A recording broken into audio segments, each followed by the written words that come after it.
I thought I'd do a quick video, seeing as we're talking about the war in Ukraine and about the separatist regions around the Donetsk area, the Donbass basin, and all of that stuff. I thought I'd go back to something which, really, at the time, I didn't pay a lot of attention to, quite frankly. But it's come back in the news, hasn't it? It was Malaysia Airlines Flight 17. Now, Malaysia Airlines at the time were in a bit of a crisis because we just had Malaysia Airlines 370, which had famously vanished somewhere within the Indian Ocean. And there's a good story to that one, which I might tell at another point. My thoughts on that, a lot more detailed than what you might suppose. A lot more interesting than just a pilot murder-suicide, which is the common narrative for that one. But this one, we're just going to talk about this now. So yeah, at the time, didn't pay much attention. So this happened on, excuse me, I refer to notes because I don't commit all this stuff to memory. 17th of July 2014 was when it happened. So this war, when the Russians basically sent in special forces, but even conscripts, around April, I believe, in 2014, to try and stir up unrest, help kick off a civil war, which it did successfully in the annexed Ukraine, and they began this sort of Donbass Republic thing as well. And of course, the Russians never admitted they did it, and yet there's very much evidence they did. Just quickly focusing on that, they're investigative reporters that went in there at the time, and they were finding the graves of Russians who had died, just conscripts actually, who'd been sent in and had been killed in that war that Russia had begun, that covert war, and the families were too shook to actually talk about it. Most of them wouldn't, but in St. Petersburg there is an association. It's something called the Mothers of Russian Soldiers, or mothers concerned about Russian soldiers, whatever. It's an organisation formed by the mothers of all of these conscripts. And they were declared a foreign terrorist organisation because they were asking the question, why is it our sons are dying? We're not getting the bodies back. We're not allowed to talk about it. We can't say where they died.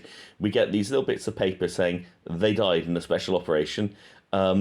We get notices saying, you have an official thing that says, their body was given authorization to be transported from a foreign country. So we know they were not in Russia when they died, which is actually illegal in Russian law to send a conscript outside of Russia to fight. You're not even allowed to do that. So it's very, very shady stuff. And certainly there's no doubt that those invasions were Russian-backed. But anyway, this happened on the 17th of July 2014, and it was a scheduled passenger flight from Amsterdam in Holland to Kuala Lumpur, capital of Malaysia. So, yeah, Malaysia Airlines Flight 17. Now, just to say, in this incident, nearly 300 people were killed, 298, I think. Now, there's been a lot of debate over why was it that planes were flying over this war zone effectively. Well, hundreds of flights were traversing the war zone in these corridors, the air corridors over there, and they were flying. What had happened was Ukraine had said, look, there is a civil war going on here, and so planes may not fly below, I think it was 28,000 feet, I believe was the demarcation point. Could be wrong there, but it's about that. So as long as you flew higher than that, that was fine. Did Ukraine use the airspace above that to transport troops around? Probably. Probably they did. Who knows? There's no right or wrong here in terms of what was going on. Ukraine did plenty of dodgy stuff as well in the war then. As indeed I'm sure they do now, but just not hear about it. But anyway, they declared this zone, and above which civil aviation can travel with impunity, but below that is a no-fly zone. Good chance you get shot down if you go in there. So on that day, it's actually not funny, but somewhat actually, foreshadowing, macabre really. Somebody was getting on that plane, Malaysia Airlines Flight 17. They actually took a photo of the plane from outside it. I think it was actually from the departure lounge. And they said, I'm just posting this photo up, on my Facebook page or Instagram, whatever it was, just in case it vanishes. Little did they know, because obviously we just had MH17 vanish not long before. And of course, it's flying its route. and then it gets shot down by a surface-to-air missile from a Buck missile system. Now, these missile systems, they're this is not a man-pad, a man-portable, pad. I'm trying to think what the abbreviation stands for. Man-portable aircraft defense, is it? But anyway, so it's not one of these little, blowpipe missiles, Stinger missiles, or whatever the modern one is. It's not one of those. It's actually a big thing on top of a big lorry, and it has a radar device on it. Has a number of missiles. I think it has 4 of these big rockets on it, and they can go up to something like 50,000 feet. So they'll take out anything basically. And this Buck missile system was operated by obviously a trained crew. Were they Ukrainian crew? Were they a Russian crew? That's the question, isn't it? But either way, this airplane was fired at. And we know that it definitely was a missile for a number of reasons. They've actually eventually got most of the debris back, and it's been reconstructed somewhere in Holland. I think it is in Amsterdam now. You can see, because what these things do, they have proximity fuse on them, so they don't blow up when they hit the aircraft. They blow up in the vicinity of the aircraft. And they make a ton of shrapnel. And basically, the cockpit is full of holes, little holes. So these things have just exploded, like a hand grenade in front of the cockpit, basically. And the thought is that all 3 pilots or flight engineer, whatever, there were 3 people in the cockpit. They reckon they were just all killed by the explosion of the Buck missile. How do we know it was a radar-guided missile? This is interesting. I didn't know this. If it had been a heat-seeking missile, it would have gone for the engine. So it would have come up behind it. It would have hit it in the engine, because that's the hottest part of the plane. Didn't do that. Radar-guided, saw it, came from the front, and exploded in proximity of the cockpit. Killed all the crew, caused an explosive decompression. I mean, there's no chance from that point. The plane, I don't believe, completely broke up. The debris field was... If a plane breaks up at cruising altitude, the debris field is massive. Look at Lockerbie. The debris field is many miles wide. I don't think that happened here. I think it did pretty much come down fairly intact, despite the explosion. And it fell in a separatist region in that Donbass area. And so immediately on the news, it comes out that Malaysia Airlines plane has been shot down by a Russian missile system. Every mainstream news said that. So the assumption is, well, it's either the separatists who've been given a Russian missile system, or it's the Russians themselves who've brought it over and they've shot it down. The only problem is that Ukraine also operates in their former Soviet Republic. That's their main radar, high-level anti-aircraft defense as well. They have quite a lot of Buck missile systems as well. So it could, just say it's a Russian missile system. Yeah, we know it's a Russian missile system, but we don't know which side fired it. That doesn't explain that. And here's what got interesting, because my assumption was, yeah, obviously it's a Russian. They just do stuff like that, don't they? I was a bit more naive back in 2014.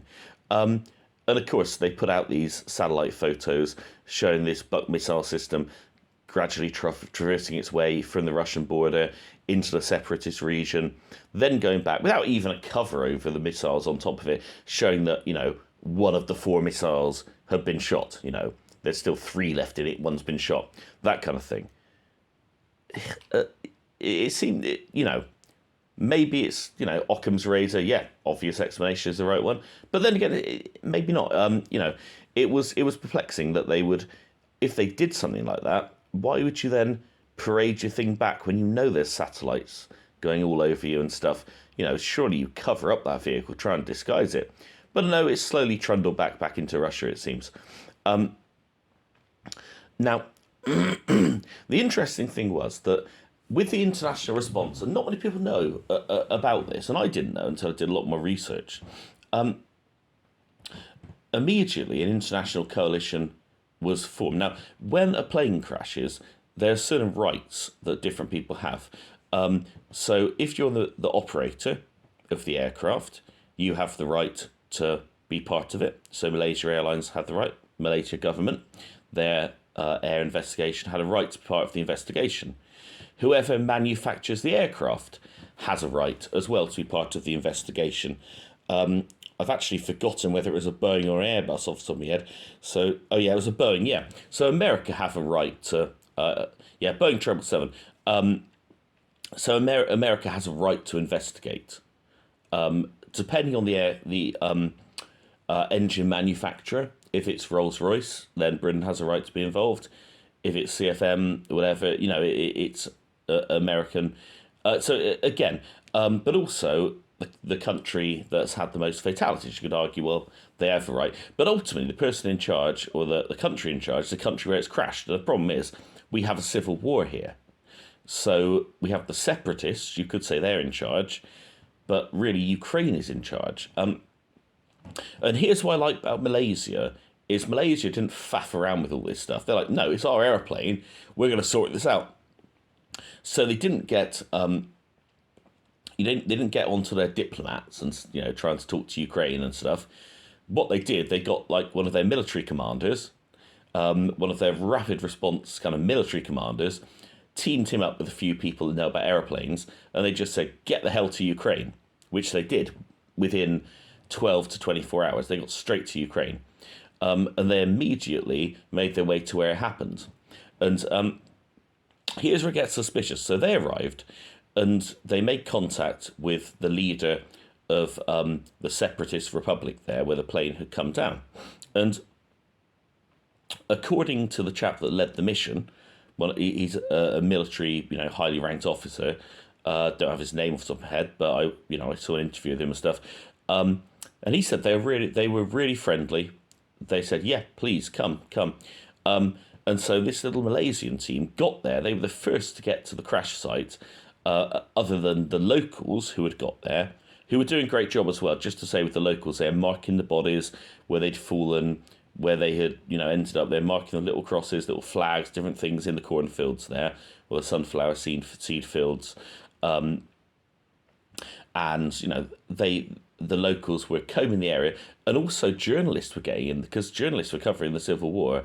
And it seems the separatists, and this is what's interesting, actually, just to get back to Malaysians, it's interesting that the separatists, they were not thinking, damn, this is an embarrassment, how the hell do we manage to do this? They were just letting journalists come in, and they were just happily videoing, all the baggage that had fallen out the sky, the bodies. They found the cockpit. I think, they still found the pilots strapped in their seats with holes in them from the rocket, these kinds of things. And they were remarkably open, and I think that's interesting. So anyway, the Malaysians get there, and whoever's in charge of that sort of separatist region, they let them come in, and the Malaysians searched around, and it's unclear whether they found the black boxes, the flight data recorder and the cockpit voice recorder, or whether that had already been found by the separatists. It would appear it might have been the separatists, but either way, it's handed over to Malaysians, no problem whatsoever. They took it, and they immediately, they know this is important, so they begin to make their way back to Kiev with this. Now, the Malaysian commander there, he said he arrived in Kiev, and he's immediately accosted by the FBI. And the FBI say, have you got the data recorder? And that, have you got the black boxes? He's like, none of your business. And the FBI dude's like, we need those. And the Malaysian guy is like, no, nothing to do with you. Our airplane, bog off. And apparently he was repeatedly badgered by the FBI, sort of all the way back. Ultimately, I think they did end up in Holland, but they were certainly decoded by the Malaysians first. I don't know whether they went via Kuala Lumpur. It's a little bit unclear. But either way, the Malaysians got their hands on the black boxes. But it's interesting that they were getting a lot of pressure off the Americans to give these things over. They didn't like the fact the Malaysians had got there first and got them. So that was interesting. Another interesting thing was, I was watching an investigation. I like Sky News Australia because they go into things that most of the Western media doesn't, even though they're Western media, but they don't seem to mind asking the difficult questions, the Aussies. And they were investigating this. So when it came down to it, right, this joint investigation task force was set up, and the Dutch were involved because the majority of the passengers were Dutch because it was going obviously Amsterdam to Kuala Lumpur, as well as there being some Malaysians and some other nationalities. I think about 3 British or whatever as well. But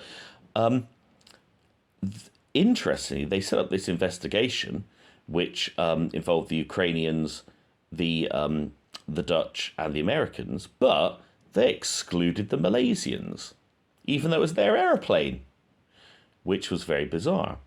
And anyway, these journalists from Sky News Australia, they were trying to get an interview with the head of the investigation in Amsterdam, and he wouldn't talk to them. Absolutely just wouldn't talk to them. Just blanked them. Didn't even bother replying. Wouldn't say a word to them. And so what happened then is they went over to Malaysia and they got an interview with I don't know if it's the president or the prime minister of Malaysia, but whatever they have in Malaysia, their chief politician. I think he's a president in Malaysia nowadays. Is the head of state still the Queen? Not sure. But whatever. And he said there's no evidence whatsoever that the Russians did this. And you think he'd call out the Russians if they'd done it because it's their airplane has been shot down. He said there's no evidence of it. And he said it's disgraceful that somehow this investigation has shut out us when we're the ones that have lost the aeroplane. Yeah, we're not allowed to be part of this, multinational team that's investigating the incident. We've been kicked out of it. And he was livid about this. And indeed, I find that highly suspicious. Why did you kick out the owners of the plane? Unless you're conspiring to make up a narrative. It's very, very strange. Now, I would say, eventually, the Malaysians were allowed into that multidisciplinary team, that multinational team. And the chief prosecutor of Malaysia agreed, because he was part of that team eventually, and he agreed, yes, it was the Russians that did it. It was definitely the Russians. And hey, it might have been. But the president of Malaysia doesn't think it was. He didn't think it was. He says no evidence for that. And what he said, not what he said, but what the Malaysian team said is that at every turn, the Ukrainians were treating us with contempt. They were trying to order us about. They're trying to stop us taking the black boxes. They were trying to control everything, as were the FBI. Sounds very much like Lockerbie, doesn't it? Where we know that Abdul Basit al-Megrahi was obviously framed. Look into that. You'll agree if you look into the facts of that one. But it wasn't Libya. But and that's what it seems to be happening here. It's just the FBI, as they did with Lockerbie, just taking over, putting out their narrative, wants to control everything, and the Ukrainians were going along with it, probably because of all the weapons they're getting off America. And the Malaysians said, in contrast, the separatist republic were completely open, letting us roam around there, do whatever we wanted to do, take everything, that we needed as evidence. They were not seeking to hide anything from us. So that is just sowing the seeds that these things are not always as clear-cut as they appear in the Western media. When every news channel says this was a Russian missile system, that means that 95% of people will say, yeah, it's the Russians. When, in reality, that's the same missile system used by the Ukrainians. It's a Soviet missile system. So that doesn't mean anything. And yet it's clearly putting bias into everybody's minds. And so I don't know who did it.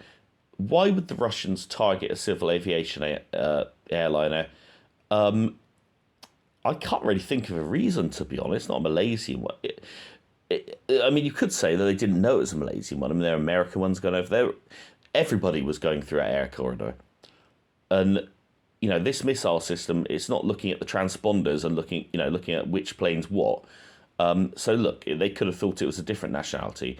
It could have just been a genuine mistake that they honestly thought it was Ukrainian transport that was using the civil aviation altitude so it wouldn't get shot down. And they thought, no, not having any of that, we're going to shoot it down. Could be that. could be equally well the Ukrainians shot it down to garner international sympathy. Because look what it's done ever since 2014 and the Russian invasion. Britain has been sending tons of weapons to Ukraine. America has been sending even more.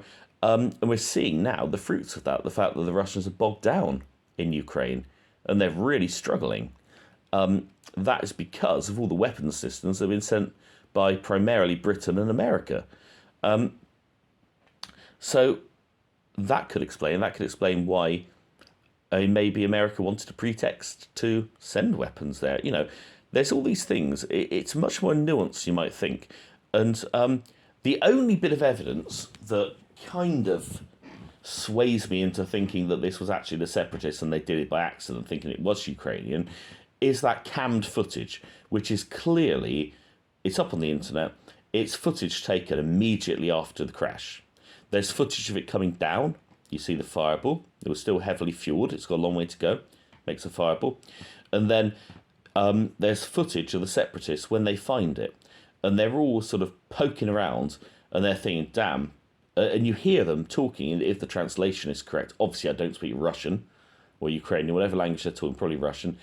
But they're all saying, oh, no, it's civilian. It's civilian. And then one of them's on the phone, and you hear him saying, yeah, no, it's Malaysian Airlines, Malaysian Airways, whatever. And they start looking into a few bags and seeing that there's clothing and there's, you know, odds and ends, there's toys, there's all the stuff that you take on holiday. And you can hear them all say, oh, damn, it's civilian, you know. And then you hear another one on the phone saying, message, 2 pilots come down, crawling around, and they name a village which is nearby. And then you hear one of them say, go check. So they're still not sure, is it definitely civilian? Because if pilots have been able to bail out, then obviously it's not. They've been able to, you know, eject from the plane. Now, does that mean those people shot it down? It doesn't really. Nobody said, damn, I shot down a civilian plane. No, they're all there on the ground saying, oh, damn, it's a civilian plane. Because I guess, you know, those separatists around there were all hoping, we've shot down a Ukrainian plane here, transport or something. Probably hoping to find a load of dead soldiers or something. And they see, you know, the livery of Malaysian Airlines. And to me, it was not evidence that they had shot it down. It was more just the horror that all these people are dead and they have been shot down. So for me, I don't know. I mean, look, if I had to give a percentage balance to it, I still think most likely it was the Russians that shot it down for reasons unknown. I mean, I really can't think of a reason why they would deliberately shoot it down. I suspect, you know, I think probably 60-40 they thought it was a Ukrainian transport up at high altitude. But equally, you know, not equally well, 40%, it would have been a great political, albeit brutal move for the Ukrainians to garner international sympathy for their civil war. And it was a big catalyst for them getting all the weapons that they wanted. And we're seeing the bounty of that now, aren't we, in the Civil War? So, I don't know. That's just one of the really interesting air crashes in recent years. And it's obviously awful for the 298 people that died. I don't think they died fast. The plane didn't break up. You don't lose consciousness immediately. No, they fell down from, 33,000 feet, probably conscious all the way. You take 4 minutes to black out or so. Once you depressurize, I would suspect they hit the ground around, I don't know, but, maybe some blacked out, some didn't. Not very nice to think about, at least, I guess, for the crew, they died fast, but, not good. But that's just one interesting air crash that I don't have the answers, but it's a very interesting one to investigate. It is not as clear-cut as you might think. Another one I'll talk about is, at some point, not in this video, is the air crash of the Polish plane that carried the Polish president and his military command and lots of other dignitaries that crashed in Smolensk when they were going to visit the Katyn massacre site to commemorate that atrocity committed by the Russians. Now, that one, although it's gone down as pilot error trying to land on a small airstrip where it's foggy, not convinced about that one. I do think that one was shot down, particularly as there's a cammed video of Russian soldiers on the ground shooting survivors, of which there would have been survivors because it landed pretty flat at a slow speed. You always get survivors if you can land it on its belly at a slow speed. Even if you hit a forest, you will get a few survivors. That's an interesting one. Go into a lot more detail in another video. MH17, I did mention the pilot murder-suicide. That one's interesting, not because we don't know what happened. We do as the pilot, but it's very interesting the path he took that's only recently been elucidated by some very brilliant mathematics from a dude. And you'd be surprised. He had a holding pattern for some time, and there's a lot of speculation that he was actually talking to people on the ground, probably in high Malaysian government, trying to negotiate something. There was some interesting political stuff going on, which obviously his negotiations failed, so he just carried on into oblivion. But there's some interesting things that you have to go into detail, look into these things to get to the bottom of them, and often you can't, and we just sort of watch and we wait and we wait to see what happens. Anyway, end of video.